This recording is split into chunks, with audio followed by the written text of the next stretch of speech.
The sound of the assault rifle thundered through the village, and panic ripped through Liberty's chest as she was startled from her sleep. Get up now, girls!" Her mother whispered frantically as she shook Liberty and her cousin, Dahlia, in urgency. Liberty's eyes darted around the thatched hut home as her father guarded the door. In his trembling hands he held a hunting rifle, the only weapon he owned. 7 bullets were all he had been able to afford when he had gone to market. A week's worth of ammunition, 1 shot for every day to catch his family's dinner. Instead, he was preparing to use 7 bullets against 70 men. It was hardly enough. He was about to fight an unmatched bout, an unwinnable war. As much as he wanted to run, he had to stand his ground. His impending death was near, but he prayed that his actions would be enough to spare his family.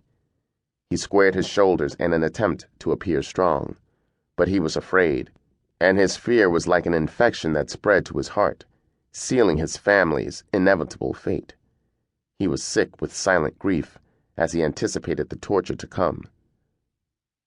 "Mama, what is happening?"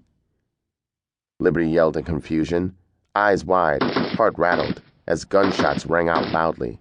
The sound of boisterous men grew increasingly louder as the caravan of violence grew near.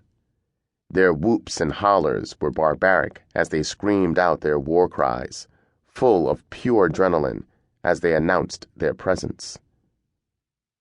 "It's the rebels. They have come," her father revealed.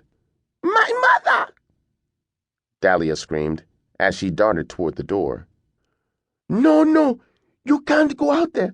They will kill you," Liberty said as she grabbed her cousin's hand. "They will hurt her," Dahlia cried, as the thought of her widowed mother facing the rebels alone caused her to tremble. "Enough, girls. That's enough. No one is going anywhere. We have to be quiet. We have to be still.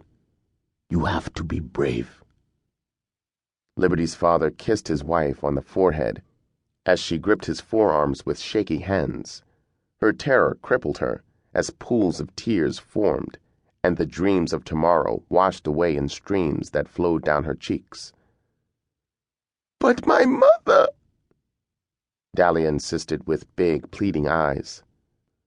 "She is in God's hands now. It is up to a higher power to keep her safe. It is my responsibility to keep you 3 safe. There isn't much time," he said, as his eyes darted toward the door. He gripped the gun so tightly that the palms of his dark hands lost all color and his fingertips throbbed. His breaths were short, shallow.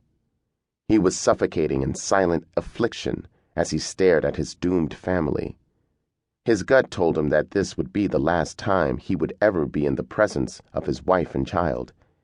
He fought the emotion that threatened to spill from his eyes, and his pride remained intact. He kept his tears at bay and prepared to put up the fight of his life to save his family. "I love you," her mother whispered. Liberty looked into her father's eyes as he stared into her mother's face. In him, she saw undeniable grief. Even at the tender age of 10, she recognized his sadness, and her soul bled as her heart became heavy with uncertainty.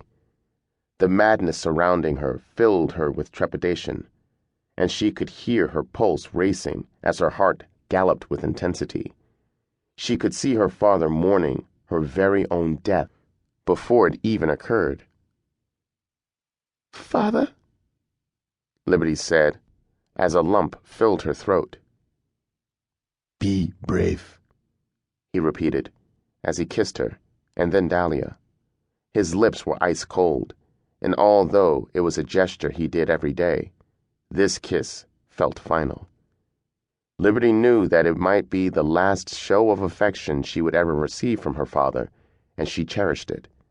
She closed her eyes and locked the brief yet intimate moment into her memory.